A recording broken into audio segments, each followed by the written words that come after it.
Hi there, Kendra Tolbert here. I'm a registered dietitian and yoga teacher, and I specialize in women's health and fertility. And today I have a practice that I'm super excited to share with you, and that is yoga for hypothalamic amenorrhea, or HA. If you have HA, you likely have been told, have read, or have heard how important it is to have a stress management practice of some sort or ways to manage your stress, and how important it is to pull back on intense exercise. And yoga is one of the forms of movement that is often encouraged for those who are recovering from HA. So I wanted to put together a practice that would support you, help you soothe your nervous system, allow you to still move, but do so in a way that is supportive for your recovery. So there are not any props that you absolutely have to have in order to do this practice, but I do encourage you to grab anything that you enjoy, and especially a pillow, cushion, or anything like that, so that you can sit on the edge of it during some of our poses, or even rest your forehead on it during child's pose. All right, so go ahead, grab any props that you might like, roll out your mat, and let's get started. Come to stand at the front short edge of your mat, with your arms by your sides, shoulders relax, with a gentle bend in your knees, and your feet about hips width apart, or maybe a little bit wider apart. Begin to twist your upper body from side to side, allowing your arms to move freely through the air.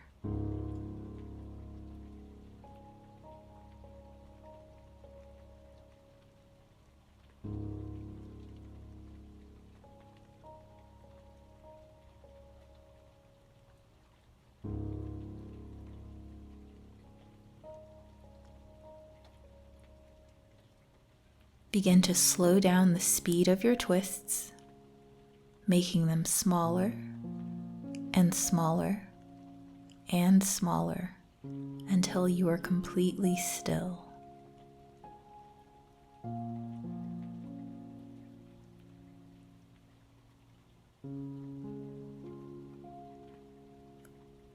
Inhale to circle your arms up overhead.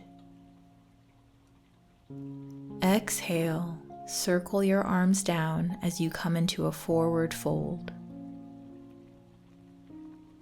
Bend your knees generously to place your palms on the ground.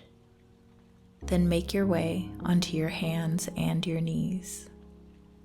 Once you're on your hands and your knees, check in with your hips. If they're not stacked over your knees, readjust your position so they are over your knees. Now, check in with your shoulders. Are they stacked over your wrists? If not, reposition your hands so your wrists are under your shoulders. On an inhale, gently arch your spine. As you exhale, round your spine.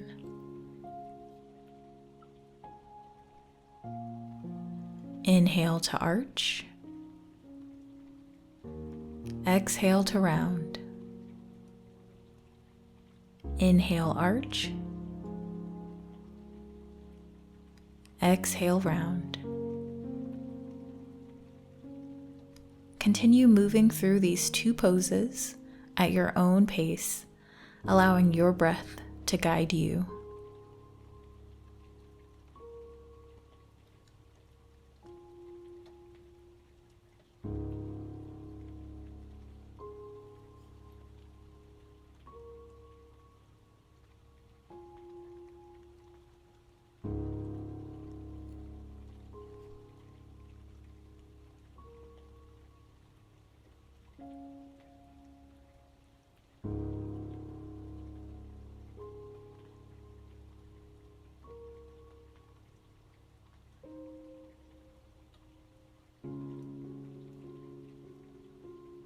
Come back to a neutral spine.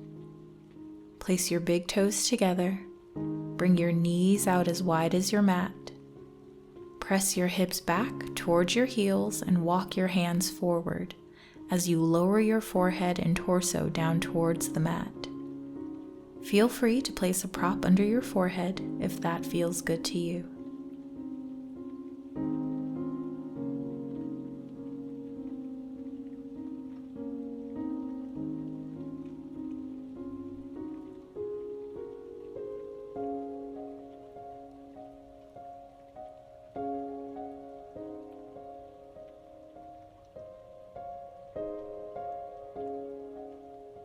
As you rest here, keep in mind the quote from Dr. Gail Parker.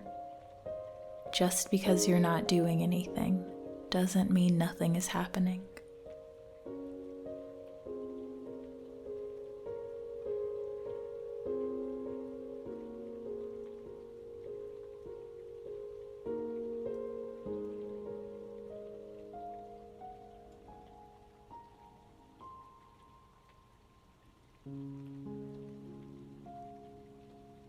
Breathe here, knowing that being here is enough. This is enough, and you are enough.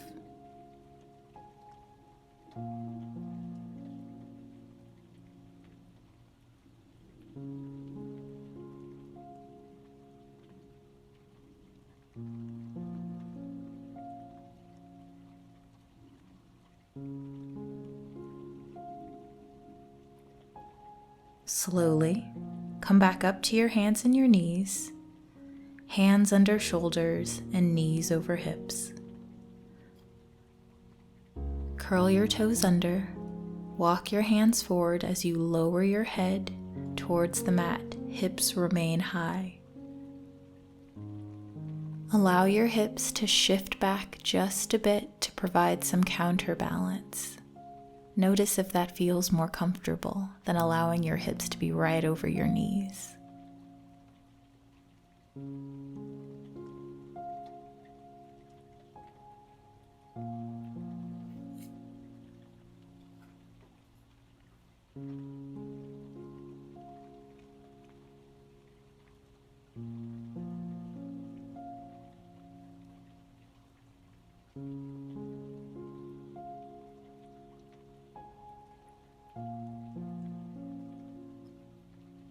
Slowly, bring your head and torso back up and walk your hands back towards your knees. Bring your hips back to sit onto your heels. Slowly, bring your torso up over your hips and toes. This can be a very intense pose, so if you'd like to dial down the intensity, you can bring your hands to the mat in front of your knees. As you decide what would be best for you, notice any tendency to feel like you have to choose the most intense or hard variation of a pose. Remember, being here is enough, so whatever you decide in this moment is enough.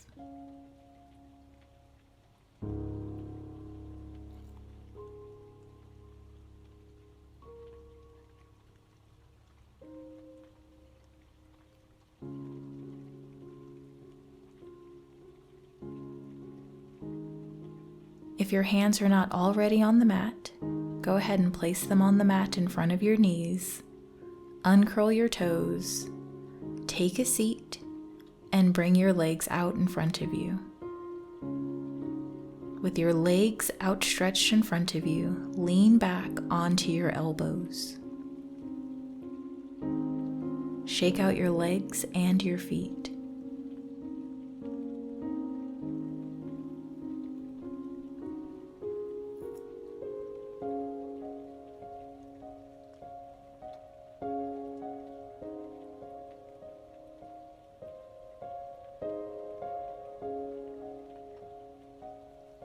Bring your torso to an upright position. Bend your knees and bring the soles of your feet together. Allow your knees to fall away from one another, falling down towards the mat. Check in with your lower back. If you notice any rounding in your lower back, feel free to sit on the edge of a prop. Once you're settled in, inhale to bring your arms up to shoulder height. And as you exhale, wrap your arms around yourself. Embrace yourself. Begin to sway from side to side.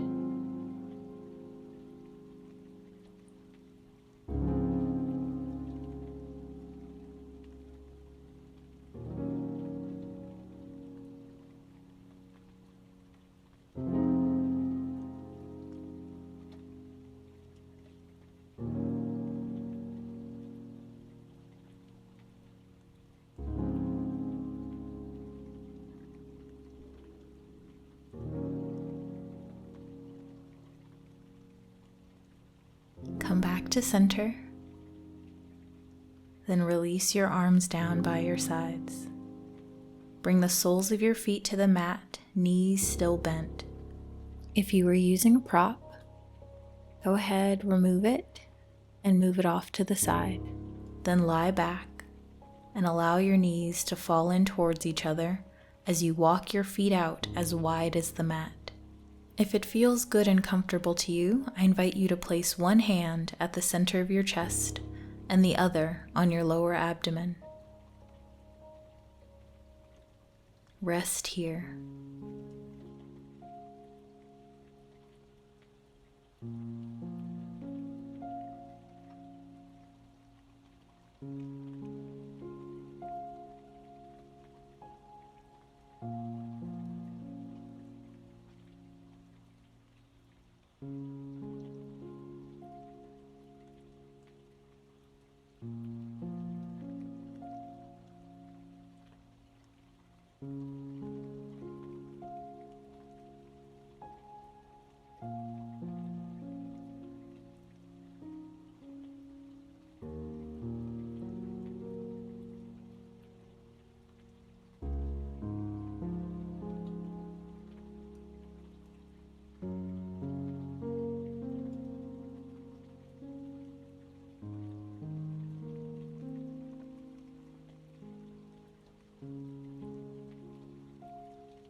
When you're ready, straighten your legs and place your arms by your sides, palms up.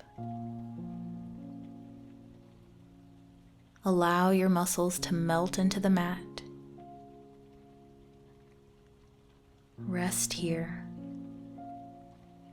Remember, just because you're not doing anything does not mean that nothing is happening.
When you're ready to come out of Shavasana, wiggle your toes, wiggle your fingers, and maybe even wiggle your nose.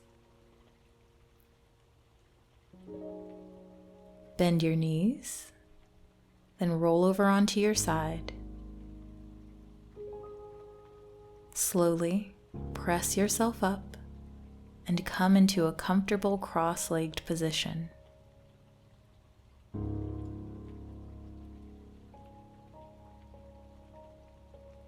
Inhale to circle your arms up overhead, palms touch.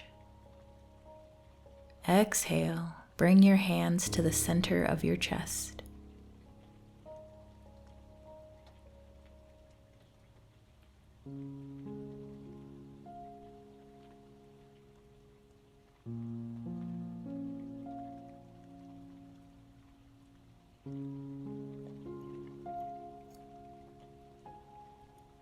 Thank yourself for giving yourself this time to move, rest, and breathe.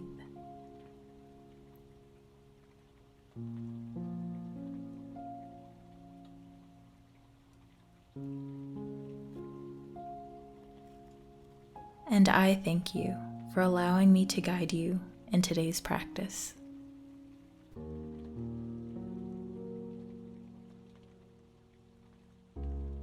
Once again, thank you so much for allowing me to guide you in this practice and for letting me be even a small part of your recovery. It's something that I definitely do not take lightly, so thank you.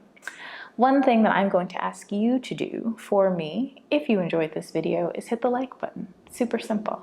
You can also hit the subscribe button and the notification bell if you don't want to miss any future videos. Another thing that I'm going to recommend that you do is grab a copy of the book, No Period, Now What? It is all about recovering from hypothalamic amenorrhea. It's a great book, and it's something that you can find in your local library or your bookstore. I have purchased a copy of it from Amazon, and that's usually where I recommend people go. So I'm going to leave the Amazon link to the book in the description box below. Definitely grab a copy of it. If you have not already read it, you just don't want to miss out. All right, so enjoy the rest of your day. Be well, and bye for now.